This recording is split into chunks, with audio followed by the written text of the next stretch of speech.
Hey, what's going on, my beautiful people? Hope everyone had a great weekend. Hope everyone was able to decompress. I feel really refreshed. I was able to get away from the screens and Discord pretty much entirely. Just some games late at night, kind of checking on charts. But we are in crunch time. Remember, I told you guys this is a product of time, not just price, to find a bottom or a local bottom, leading into the I've been talking about it a lot, very important March OPEX, March 21st. So we're in a 2 week crunch now, and you guys should know, right, that we typically kind of have a little bit of a rally into OPEX because it is reflexive, right? If we're over the 20-day, it'll typically go up. But as you guys can see by this little red line that's annotated here, we are under the 20 days. So it should be a somewhat muted reaction into this 2 week period leading into OPEX. So any rallies I still think are fadeable. I'm really not looking to get super, super long until we clear the 20-day, which would likely be somewhere around 590 if we can just draw it out like this. That's kind of what I'm expecting. Um, right now, if we take a look at Bitcoin as well, you guys saw I went a little bit short over the weekend. Bitcoin is looking like it's risk off, right? Not a lot of risk is being put on the table. We're starting to see some sell pressure. This could obviously reflect into the market. If you guys don't know, Bitcoin has been leading for the most part, especially with risk on assets. And right now, right, I mean, the market is technically risk off. So if the Bitcoin's not cooperating, I doubt the market will. So we might get a little bit of a gap down here. I would love to see Friday's price action being somewhat of a fake out on the S&P, and then we get a move down lower into our target, right? It was 561, 5600 on the S&P itself. This is kind of what I was expecting, right? We kind of got to press up in a retest of our MSAL, right? Our minor sign of weakness, which was down here, right? And then I want to see us fade down, get a capitulated bottom where we actually have a really high anomaly volume candle. That's so important to see when we find a local bottom. And then I would love to see a rally up, reclaim a 576, right? Obviously a push through, base 590, and then a move back up, right? That's kind of the schematic that I'm seeing in play here. Ideally, as I said, NWOG, some kind of gap downs for a new weekly opening gap. And then, right, we should kind of have an idea as to what data is coming this week. It's pretty important. If I just show it here really quickly, we do have CPI this week, but kicking the week off with, I believe, nothing on Monday. We have JOLTS on Tuesday, which is very important. We have CPI, PPI, and then Michigan's consumer sentiment. And then the following week, as you guys should know, that's FOMC. That is also our March OPEX as well. So big 2 week crunch here, guys. 2 week crunch. I'm telling you guys, we want to see a little bit more downside with these lows. Each new low kind of being accumulated on higher volume, and then some kind of catalyzing volume anomaly print off of 561. That's my kind of my target, my goal, where I would look to get max long. I've been talking about this for quite some time now. However, right, it's important to kind of be able to pivot, right? If we do get some kind of gap up and we can base 576 again, right? I do think there's an SPX trade, and I've been loving the SPX trades. I feel like my hit rate on it is pretty high. And overall, you guys saw, right? Like whenever I was taking a loss on SPX, it was like $80 to 140, and then all my wins on it with just one contract were either 300 or 400. Had I held mine a little bit longer yesterday, or on Friday, I'm sorry, those contracts went to like 1,700 or 1,400, so that would have been a $350 risk to make, ton of money, 1,400 bucks.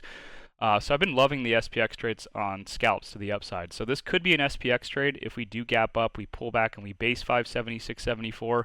We could look for a quick little rally via SPX, or if you guys want to take shorter dated SPY contracts, that's totally fine.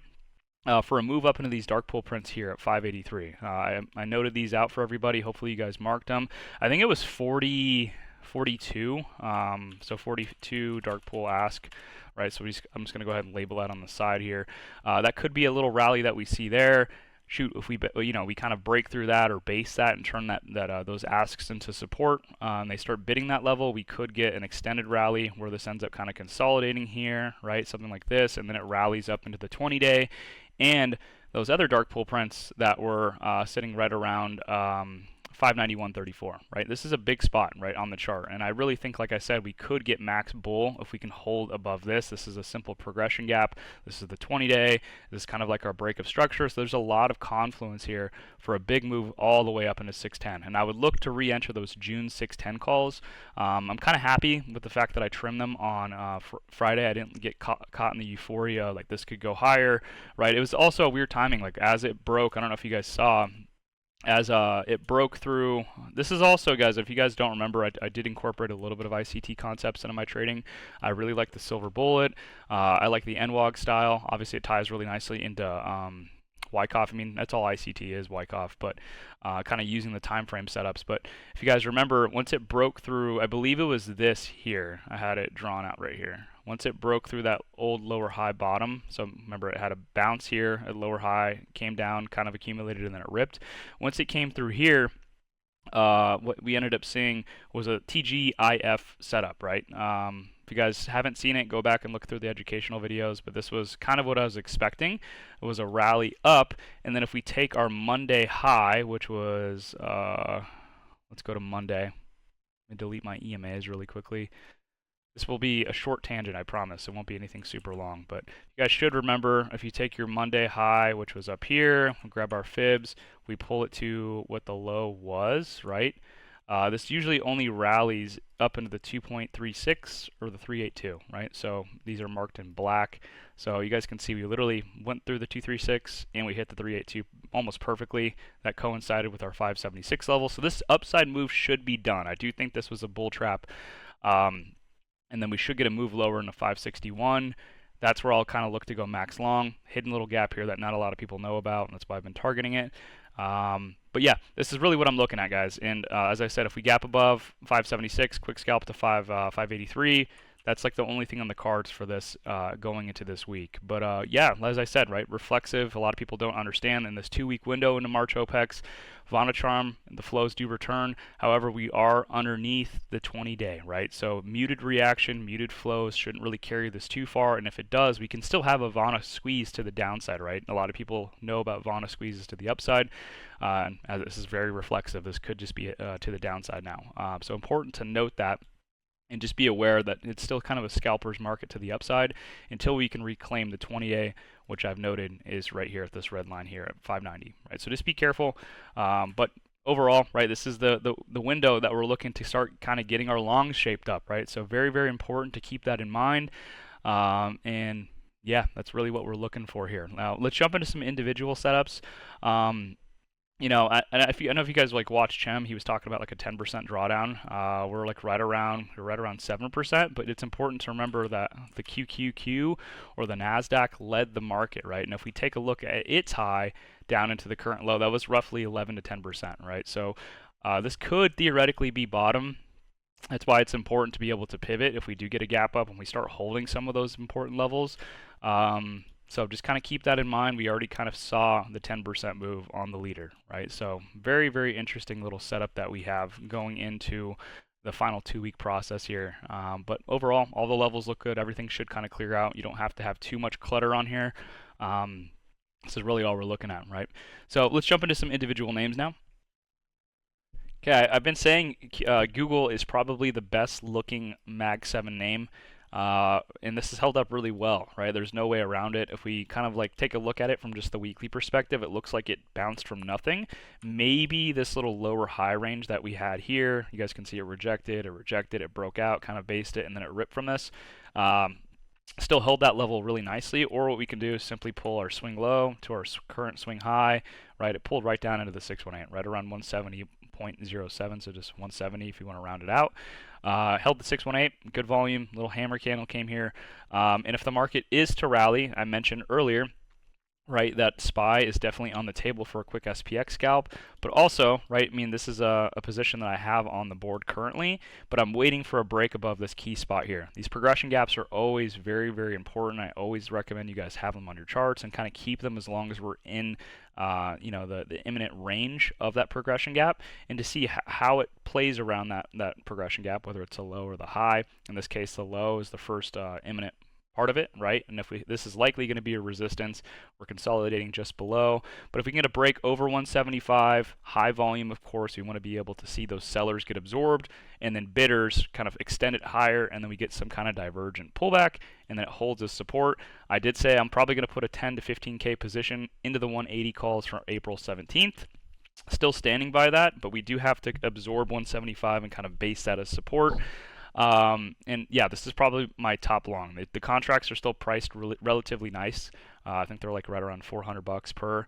And yeah, this name has been consolidating for quite some time now. So I like this chart a lot.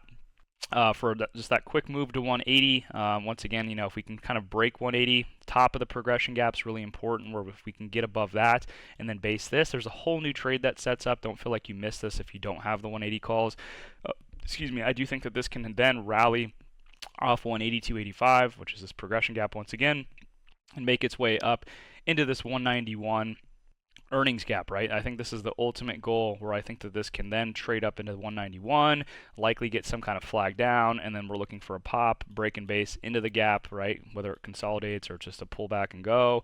And then I think this is going to mark up from earnings. That's speculative, of course, but I think that's going to be the time frame of it. So probably look for like June 205, 200 calls, right? Would probably be the extension of this trade, and looking for this to get to that 206 marker. So this trade, absolutely on the board. This looks fantastic. This will probably be my top long in terms of position size, especially since the contracts are cheap and we can push them out with further expirations and still scale into them as long as the structure looks good. But yeah, this name looks fantastic here. Probably my top watch, alongside any SPX scalps I take. So that's number one. And let's jump into MU. Name should be really familiar. Nothing too drastic with this one. It's still kind of pulled back on lower volume. We've had a couple sweeps underneath this 89, 87 mark, which we can just round to the 90 strike, right, which is this little green level. And we have a pretty nice downtrend breakout that could occur, right around here. As I said, if it does want to show its hand and kind of break out, if it can break above that trend line, right, and then pull back and base 95.66, I think that there's an opportunity to size in once again into the June or the July calls. I did start some 105s as well for July, or maybe I took June. I'm not too sure. I can't remember off the top of my head, but I did start some 105s. I was up like 10% at the close on Friday. But yeah, this would be pretty simple in my opinion. I mean, I've talked so much about this 95.66 level. If you guys don't have it marked, you absolutely should. Bottom here, bottom here. This was the progression gap here, became a micro resistance. If we take a look and kind of pull it back even further, right? I mean, this were these old highs from 2021. Super easy level to kind of understand and really base not just risk off of, but have a confluence of what buyers need to hold, and if we're under that, to kind of not do anything just yet, right? So that's an option there. The one that I think a lot of people don't want to happen, but I kind of do, would be obviously a further break under 89, 87, and this starts to kind of sell even further into 81.50 and fill this lower gap from way back here. If that happens, this is looking exactly like a spring. I would pretty much go full size on this, guys. I'd probably make a 100K position in this. I'm not even kidding. Via shares options, I'd probably keep it around like 30K. Shares would probably be like 70, so that'd be an allocation of a total of like 100. But yeah, then from there, we'd want to see a big move up, rebase of 89, 87, and then just slowly reclaim these old levels, right? And then ideally, we get a move from earnings above 114.80. If a base is 114.80, that's kind of like our jump the creek. We'd want to see a pullback and then a go, right? I've brought up the analog so many times of SHOP. It's not entirely the same, but how I think it will play out is very much the same. If you guys remember when we were trading this, right, we kind of caught this accumulation back here where we had this earnings gap down. It created a gap up in 76, and then we had this pretty easy swing low pivot here. If you guys remember, we kind of got long right here, risking the breach into the gap at 55. It ripped up into that pivot point. It kind of consolidated and made it like a new box zone, right, where it was kind of consolidating here, and then we got a rip through our swing low, right? And we kind of absorbed those sellers there. We created a path of least resistance to fill the gap up here at 76, and I'll just make this black. I'll make this red so it kind of clicks with our eyes a little bit better. We saw kind of like a UTAD fake breakout, and then what it did is it sold all the way back down through the bottom of the range. We ended up gapping down into if you guys remember, 48.86. We got our spring low, and then earnings popped it, right? And it popped it essentially right back above this swing low here. It finally kind of held the swing low on like just a simple 1 bar, 2 bar pullback. It ripped, filled the gap, pulled back down, made this swing low support, which was our absorbed resistance, and then it rallied again, pushed back, held, and then it kept ripping and ripping, and then it created a new range, right? Pretty much the same thing. I think that this right here, right, if we're going to just draw this out and kind of draw the comparison, I think this right here would be kind of like our 109 spot on MU, right? So like right around here, wherever that may be. If we kind of draw this out, it'd be like either here or maybe this gap up here, which I don't have marked at 109. And then kind of going back, right, if we can get the extension above, I think that this right here is equivalent to the 115 mark, right? So if we can get another pop and kind of get through that, this whole range right here would be our 109 spot, kind of like our jump the creek, and then markup should take us ultimately up into like 127, right? So this would be what I just showed you guys. Let me move this over. Rebasing of this, that creek would be the equivalent of that, you know, that old gap up on shop. So that's kind of the analog I'm seeing here. I'm not afraid of the 81.5 pullback. If it sells and capitulates to that and we see some kind of spring bottom, I mean, that's the sign. There's no way to avoid that. And that's, you know, that's max risk on for me, guys, and I would love that opportunity. Now, that's pretty much it for this one. Just kind of a waiting game as of now. Like I said, either above 95.66 and breaks this current downtrend line, or we get the capitulated low at 181 or 81.5 and some kind of, you know, like I said, climax candle. That's my max long. So that's it for MU. Okay, I did stop out of this one just because I was kind of focused on the short side, if you guys remember, but Nike still looks really good. I don't want to go too deep into this one, but we should know that it's kind of basing their earnings gap here, right? We've talked a lot about this level, how it had the earnings gap, it broke out, it pulled back, held it, ripped again, and essentially came back all the way to its accumulated low back here. And I deleted the line, but this is the 2020 gap back here, so the 3 lower low into the gap, and it just kind of came back and sought more liquidity at these lows, right? And then pretty much swept underneath here, re-rallied back up. We kind of now absorb this 79.86 or this $80 level that we know is really pivotal in the chart. Sold back down, and now it's holding once again kind of higher lows in the more recent time frames, but now it's rebasing 77.13, which is kind of our equilibrium of this, as well as this footprint candle from the 28th, right? This is pretty much the origin of everything. And it's still holding it really nicely. The spread of the candles has gotten pretty tight. Most of the candles have closed back above. It has wicked below a little bit, but the chart still looks absolutely fantastic. Good little close here on Friday, albeit not the highest volume. But you know, if we can kind of hold around here, I'll probably just start these again. The 85 calls that I was talking about, whether it's April or you guys can even extend it out to June. The June are pretty cheap for the 85s.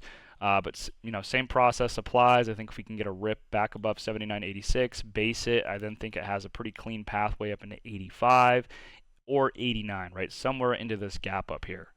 This is a really nice chart.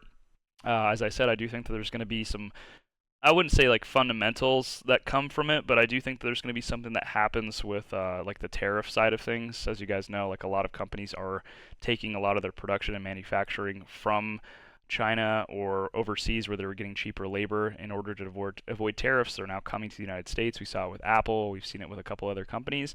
I think Nike is going to be another big kind of player in this. So really kind of expecting some kind of news. I don't know exactly what it's going to be, but I think an earnings beat and then some kind of transition right into the United States for a lot of their production or manufacturing is going to be very big for this. But yeah, just kind of looking at this one tentatively. I do like the chart. The weekly looks pretty good as well. You know, after a sweep candle like this on the 24th, or the week of the 24th, this should have gone lower. The fact that it didn't, right, we see a nice long lower wick here, low volume, and it's very controlled, is pretty telling in my opinion.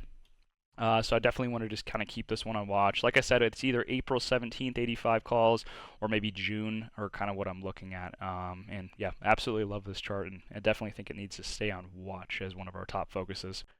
Okay, last one here is Tesla, and I really like this one still. I think it's a pivotal point for bulls, and especially if this is going to be the local bottom. great opportunity here. Obviously, there's a little bit of fear that this ends up slipping underneath the election gap, which just filled at 250.144.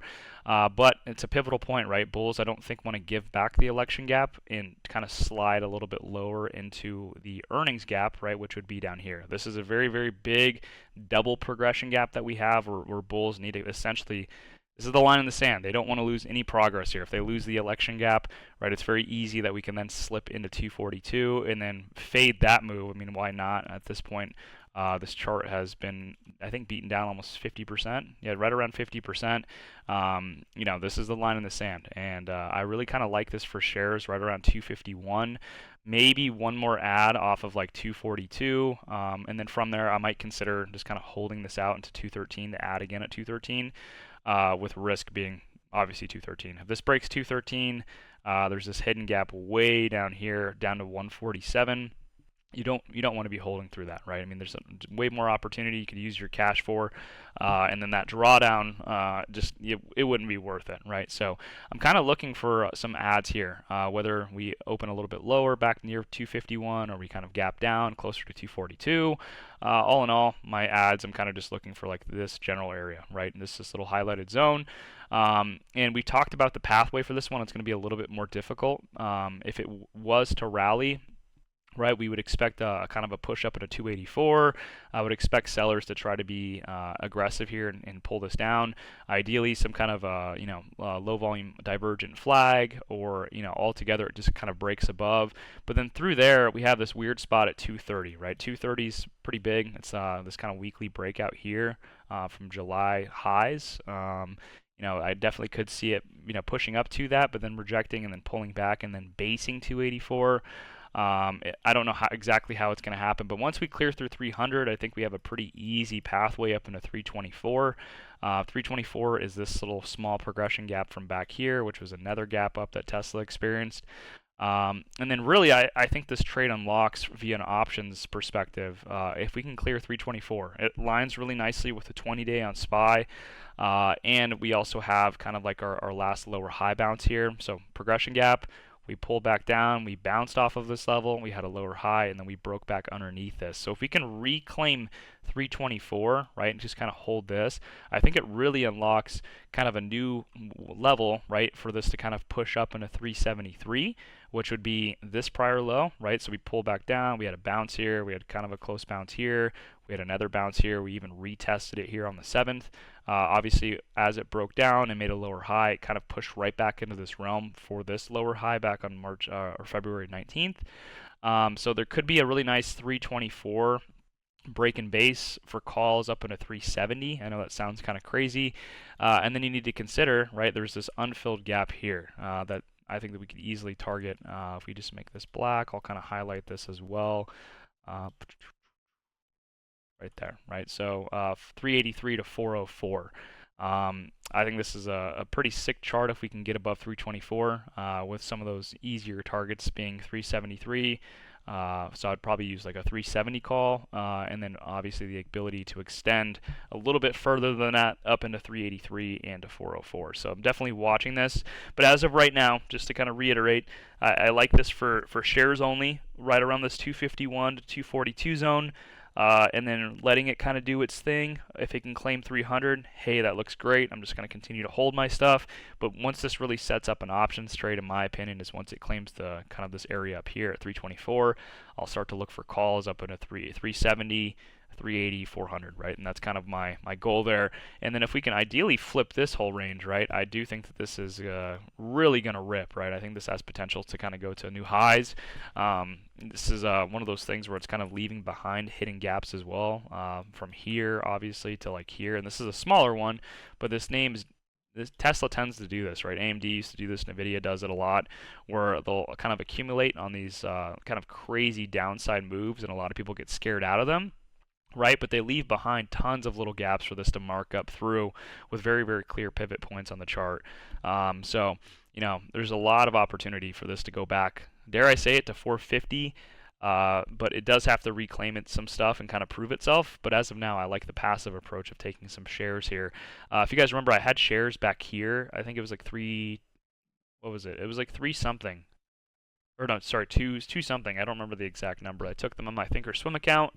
I still have on my other account pretty good average back here. Yeah, like the 150s or whatever. I still have those, but I'm planning to kind of re-add a new position here on Thinkorswim. If you guys don't know, this is all 401k, right? I don't touch these, but for kind of like my active trading account, I'm definitely looking to get a new set of shares and then see if we can get this kind of play, right? I think this is a really good setup here, but definitely more of a passive approach for now. And that's really it, guys. One other chart I was looking at was Hood. It's kind of setting up a 3 lower low accumulation, right, where we have this low here, right, that was on pretty high volume, as you guys can see, long lower wick, and then we had another candle here that kind of swept underneath the low of this candle, but closed back above on, once again, high volume. And then we did the same exact thing here, right? Another large lower wick, closed back above these previous lows, and then had very, very high volume here. And it's all kind of coinciding with the gap, right? And a lot of Wyckoff, right, if you guys don't know, distributions will distribute into a gap and then reaccumulate at a gap or start an actual cumulative campaign, just dependent on the volume and the way that it accumulates. This is setting up like it could find a bottom here around, I don't know, 41.76 to 39.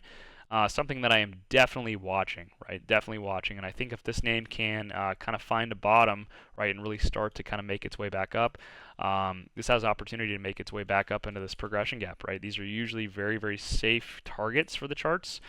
So I'd be looking for a move back up into 62 to like 55.91, right? Something in this range up here. But yeah, definitely a 3 lower low accumulation that I kind of spotted. Somebody on Twitter or whatchamacallit, on my Twitch channel kind of brought this up, so shout out to them. I don't know if they're in here. DH, I try to give credit where it's due, because I was not watching this, but this name looks pretty good the more I study it. So definitely something I'm watching, and I recommend you guys keep on your watch list as well. Whether it be a shares trade, right, if you can kind of catch the bottom for a move back up, that's 55%. Or let's say we take it here, that's 30% back up into the bottom of the progression gap. So this could be a really nice share trade, right? It doesn't even have to be options, but just something to keep on watch. Gives you a good exposure to the crypto kind of scene without too much volatility.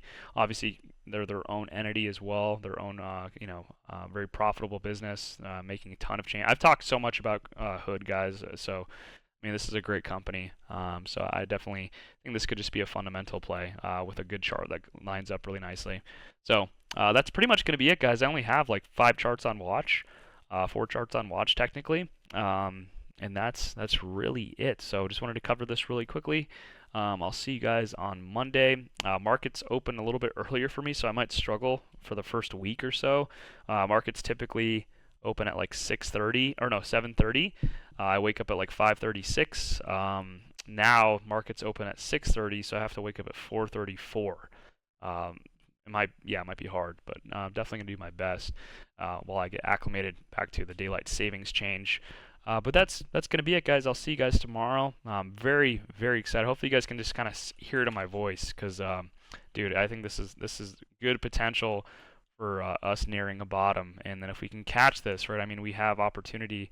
Let's say 361 is the low. I mean, there's a lot of room back up to those highs, right, that we can catch not only via SPY, right, but we can catch with some of these other setups that have been kind of lingering for a long time that haven't sold off, right? I mean, MU is a big example of this. We've been in this range for I don't even know how long now, guys. It's been forever, it feels like. Yeah, almost 163 days. I think it's a little bit longer than that if we tie it back into here, but this chart's primed.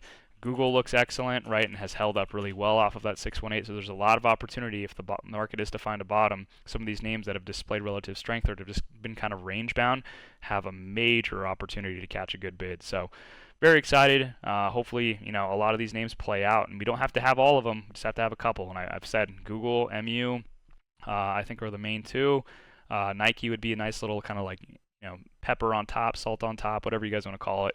It's just I think it'd be a nice little addition, as well as like Tesla for like a passive play, or Hood, right? I think Hood is kind of setting up as well. But I'll see you guys tomorrow. Very, very excited for this for these next 2 weeks.